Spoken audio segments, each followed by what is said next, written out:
Hello my dear students. बेटा अभी अभी हमने कंप्लीट किया है डायलॉग्स का business studies class +2 HBSC board doctor R.K. Singla, ठीक है जी, एंड एडिटेड कंपाइल्ड, ठीक है, Mrs Neeraj Singla, doctor R.K. Singla. और बेटा अभी अभी हमने ना जी डायलॉग्स के 2 पार्ट्स बन गए थे मेरे, बेसिकली ये अपलोड किया है। अब हम स्टार्ट करने जा रहे हैं चैप्टर। बेटे ध्यान से देखिए, इन्होंने पूरे चैप्टर को 5 पार्ट्स में बाइफरकेट किया गया और लर्निंग आउटकम्स क्या रहेंगे, यानी कि जब हम ये पूरा चैप्टर 1.1 यानी कि यूनिट 1 है जो उसका नेम है बेटा nature and significance of management, इसको रीड करने के बाद पढ़ने के बाद हमें क्या क्या अच्छे से आने लग जाएगा, ठीक है। मैनेजमेंट का कंसेप्ट, डेफिनेशंस, मैनेजमेंट की करैक्टरिस्टिक्स, विशेषताएं, फीचर्स, एडवांटेजेस, कुछ भी कह सकते हैं इसको ना जी, और objectives, and last one and fifth one is importance. यहाँ पर 5 पोर्शंस में गिवन है, हम भी 5 वीडियोस बना देंगे इसकी, ठीक है, चाहे कोई लॉन्ग रहे चाहे कोई शॉर्ट रहे। अभी लेकर चलते हैं हम अवधारणा, क्योंकि इससे पहले मेरे पास ये डायलॉग्स कन्वर्सेशन था, काफ़ी वेरी इंटरेस्टिंग था। ये लगा लीजिए पार्ट ए। पार्ट ए में किसको बोलकर चलती हूँ बारी बारी बेटा, मैं एक बारी फिर दिखा दूँ आपको, इंग्लिश वाली बुक से दिखाऊँ या 1 मिनट। यहाँ से देखिए, यूनिट 1 के 4 चैप्टर्स, यूनिट 2 के 2 चैप्टर्स, यूनिट 3 का 1 चैप्टर, यूनिट 4 प्लानिंग का 1 चैप्टर, यूनिट 5 के 3 चैप्टर, यूनिट 6 के 4 चैप्टर, यूनिट 7 के हो जाएंगे 5 चैप्टर शायद से ना, यूनिट 1 मिनट होल्ड रखिए। हाँ जी देखिए, यूनिट 7th के 3 4 5 है ना जी, यूनिट 8th के 2 चैप्टर्स, यानी कि मैं पार्ट ए ये 8th चैप्टर तक को मानकर चलती हूँ बेटा। ये हमारा पार्ट 2 है, इसके बारे में ना डायलॉग्स में कोई डिस्कशन थी, कोई टॉपिक था, कुछ कहीं नहीं था, पर साइमल्टेनियसली जो आप अपने अकाउंट्स करनी स्टार्ट कर दिया उसमें आपकी क्लैरिफिकेशन होती जाएगी धीरे धीरे। देखो क्लैरिफिकेशन कहाँ से स्टार्ट होगी बेटा, सबसे पहले NPO नहीं, उसमें तो नहीं, पार्टनरशिप में भी नहीं, जब आप ना कंपनी की बुक से स्टार्ट कर दोगे, ठीक है, जो आपकी सेकंड बुक है, HBSC की सेकंड बुक होती है और CBSE की थर्ड बुक है। फाइनेंशियल स्टेटमेंट्स, कंपनी के फाइनेंशियल स्टेटमेंट्स जिससे बिजनेस की साउंडनेस का पता लगता है, वो मेंटेन करनी स्टार्ट करता है।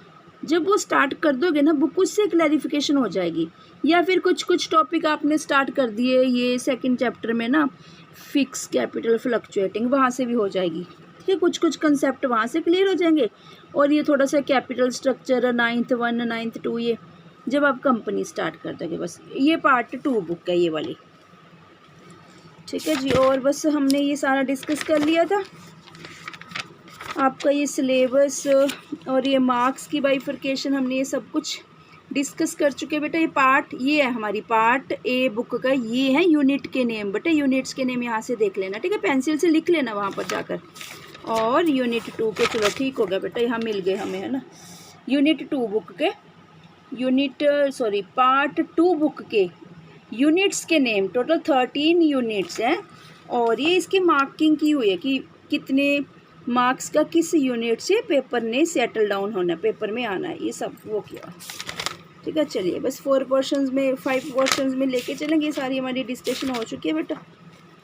अभी अकेली इस वीडियो में हम डेफिनेशंस डिस्कस करेंगे, वेरी इंटरेस्टिंग बेटा। बेस है जो स्टार्टिंग के चैप्टर्स है ना, याद रखना बेस है होल ऑफ द बुक के लिए, आपका बहुत अच्छे से रीड करोगे, गो थ्रू करोगे। डेफिनेशंस ऑफ मैनेजमेंट, विभिन्न विद्वानों ने, डिफरेंट स्कॉलर्स ने प्रबंध को इसकी विशेषताओं के आधार पर अलग अलग ढंग से परिभाषित किया है। कुछ विद्वानों ने प्रबंध को अन्य लोगों से कार्य करवाने की कला के रूप में परिभाषित किया है, तो कुछ ने इसके क्रियात्मक रूप को अधिक महत्व दिया है। इसी प्रकार कुछ विद्वानों का मानना है कि प्रबंध का संबंध निर्णय लेने से है, तो कुछ उत्पादकता व कुशलता को प्रबंध का आधार मानते हैं। चलिए जी, यहाँ डिफरेंट ने अपने अपने व्यूज़ रिप्रेजेंट कर दिए यहाँ पर। तो प्रबंध की कुछ प्रमुख परिभाषाएं निम्नलिखित हैं। तो बेटा ये सारा क्या कह रहा है, जैसे प्रबंध बेसिकली क्या है, जो टॉप मैनेजमेंट है खुद काम नहीं करती, पर सारी प्लानिंग करनी, सोचना, ऑर्गेनाइजेशन करना, कोऑर्डिनेशन करना, कंट्रोल करना ना, सारे फंक्शनिंग जो फंक्शंस होते हैं, planning, organisation, controlling, directing, corporation वगैरह सब जितने फंक्शंस होते हैं उनको देख रेख करना, मैनेज करना, सब कुछ, यानी कि दूसरों से काम करवाने की कला को वो मैनेजमेंट करे। सभी ने डिफरेंट व्यूज़ दिए बेटा, अब ध्यान से देखो, वेरी वेरी इंटरेस्टिंग है। बस आपने 2 या 3 बारी कम से कम रीडिंग ले लेनी है बेटा, फिर मज़ेदार बात बनती है। जब तक रीडिंग नहीं लोगे तब तक टफ़ ही टफ़ लगता है सब कुछ, रीडिंग के बाद काफ़ी ईजीनेस हो जाती है। Practice makes a man perfect. चलिए अब जी, हर लॉर्ड, देखो हेरलॉर्ड या हरलॉर्ड कुटुन्ज वेरी फेमस बिजनेसमैन है, जो बिजनेस स्टडीज़ की को रिप्रेजेंट करते हैं, इसके टॉपिक्स को, कंसेप्ट को। Management is the art of getting things done through and with formally organised groups. जो हमने सारे ग्रुप्स वगैरह बनाए हैं, मैनेजमेंट स्टाफ रखा है, उनसे काम करवाने की कला को, ठीक है, उसी वे में बोल रहे हैं ये भी। यानी कि हिंदी में प्रबंध औपचारिक रूप से संगठित समूहों में अन्य व्यक्तियों के साथ मिलकर कार्य करने, हमें भी साथ में लगना पड़ेगा ना बेटा, नहीं तो वो मिस डायरेक्शन में या रॉन्ग वे में जा सकते हैं। कार्य करने तथा करवाने की कला है। Second, George R Terry. प्रबंध एक विशेष प्रक्रिया है जिसमें नियोजन, संगठन, उत्प्रेरणा एवं नियंत्रण सम्मिलित है। इनमें से प्रत्येक में विज्ञान एवं कला दोनों का प्रयोग करते हुए पूर्व निर्धारित लक्ष्यों, यानी कि जो प्लानिंग की जाती है उसमें हमारे कुछ टारगेट्स होते हैं, को पूरा करने के लिए इनका अनुसरण किया जाता है। Management is a distinct process consisting मतलब क्या क्या है, planning, organising, actuating, actual target को अचीव करना, एंड कंट्रोलिंग, नहीं अचीव हुए तो कुछ ना कुछ चेंज कर देंगे, हम टेक्निक चेंज कर देंगे। अगर लेबर इंटेंसिव है, लेबर रख रखी है, तो कुछ हम मशीनरी इंस्टॉल करवा देंगे, कैपिटल इंटेंसिव यूनिट यूज़ करेंगे। Utilising in each both science and art are followed in order to accomplish pre determined objectives. Third देखिए बेटा, पढ़ेंगे 4 की 4, ठीक है, इनको मीनिंग भी लिख सकते हो, कहीं भी कैसे भी लिख सकते हो, पर तुमने इन 4 में से बेटा बहुत अच्छी सी, जो तुम्हें सुंदर लगती है, अच्छा लग रहा है, पढ़ने में मज़ा आ रहा है, 2 रटनी है बस, 4 नहीं रटनी, ठीक है जी, 2 रटनी है 4 में से। जैसे फर्स्ट तो लर्न कर ही लेना, और छोटी सी भी और अच्छी भी है, ठीक है, फर्स्ट। बाकी सेकंड, थर्ड, फोर्थ में से देखो FW टेलर की वेरी वेरी फेमस है, ये भी कर सकते हो, या बस इनमें से देख लेना कि जो आपको याद करनी ईजी लगे। कोशिश करो बेटा जो हेडिंग्स हैं वो इंग्लिश में, हेडिंग्स हो गई या डेफिनेशन, इंग्लिश में करो, थोड़ी सी इंग्लिश भी इम्प्रूव हो जाएगी और पेपर में भी थोड़ी सी वेटेज मिल जाएगी, मतलब क्वालिटी आ जाएगी आपके पेपर में ना। चलिए जी, FW टेलर जिसने 14 प्रिंसिपल्स ऑफ मैनेजमेंट दिए हैं, वेरी वेरी इंटरेस्टिंग बेटा, PhD M.Ed में भी, ठीक है, M.Ed में हमने एक्चुअली मेरी अभी M.Ed कंप्लीट हुई है बेटा, M.Ed में हमने FW टेलर की +1 की बुक उठाकर कुछ कंसेप्ट रीड किए थे और क्वेश्चन भी आया, FW टेलर के ऊपर भी क्वेश्चन आया हुआ था, और करके जो हमारे दूसरे हैं जिन्होंने प्रिंसिपल्स के दिए हैं, क्या याद नहीं आ रहा मेरे को एकदम से,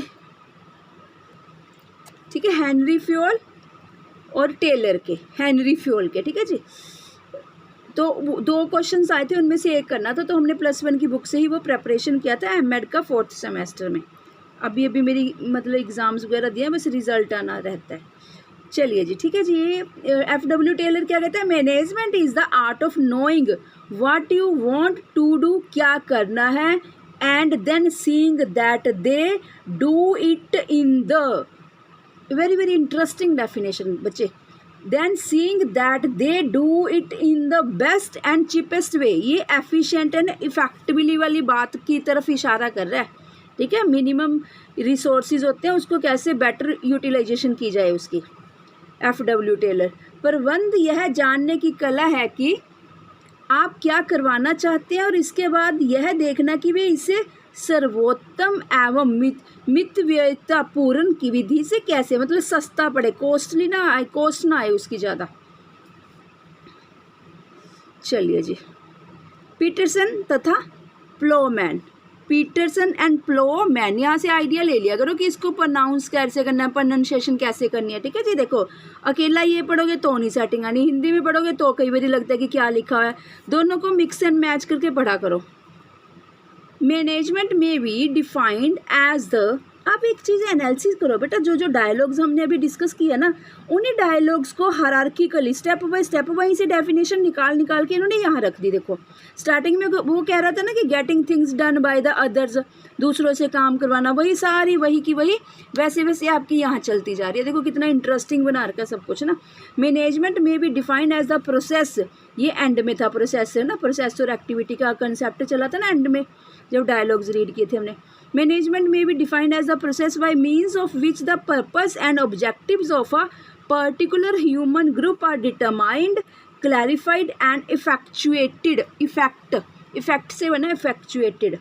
पीटरसन तथा प्लोमैन के अनुसार प्रबंध से अभिप्राय उस प्रक्रिया से है जिसके द्वारा एक विशेष मानव समूह के उद्देश्यों का निर्धारण व स्पष्टीकरण करते हुए उन्हें कार्य रूप दिया जाए। बेटा जब तक किसी काम को किसको सौंपा गया है, डिलीवर किया गया, हैंड ओवर किया गया, जब तक ये क्लैरिफिकेशन ना होए ना तो हम टारगेट अचीव नहीं कर सकते उस इंसान से, क्योंकि कन्फ्यूजन रहेगी। अगर उसको पता है और हमें भी पता है कि हमने किसको कौन सा काम दिया, तो हम दोनों की सेटिंग ठीक है तो हम अपने टारगेट्स भी अचीव कर सकते हैं। ये भी अच्छी डेफिनेशन दी हुई है वैसे। प्रबंध से अभिप्राय उस प्रक्रिया से जिसके द्वारा एक विशेष मानव समूह के उद्देश्यों का निर्धारण व स्पष्टीकरण करते हुए उन्हें कार्य रूप दिया जाता है। चलिए जी बस बेटा, मैंने ये अभी डेफिनेशन ही डिस्कस करनी थी। Thank you students. ये भी बेटा, ये भी रुको एक मिनट, ये भी what is management tool tips बेटा जरूर करनी है, इनसे तो बहुत अच्छी क्लैरिफिकेशन होने वाली है आपकी। वेरी शॉर्ट आंसर क्वेश्चन बन रहा है। प्रबंध वह प्रक्रिया है जिसमें काम को कुशल एवं प्रभावी ढंग से करने के लिए कार्यों के एक समूह, नियोजन, संगठन, नियुक्तिकरण, निर्देशन व नियंत्रण को संपन्न किया जाता है। Management is the process of conducting a set of functions, planning, organising, staffing, directing and controlling to get the work done in an efficient and effective manner. चलिए बेटा, ये हमारा definitions of management very first unit का first part का complete होता है। Next video लेकर आते हैं अभी हम करैक्टरिस्टिक्स ऑफ मैनेजमेंट की। Thank you students.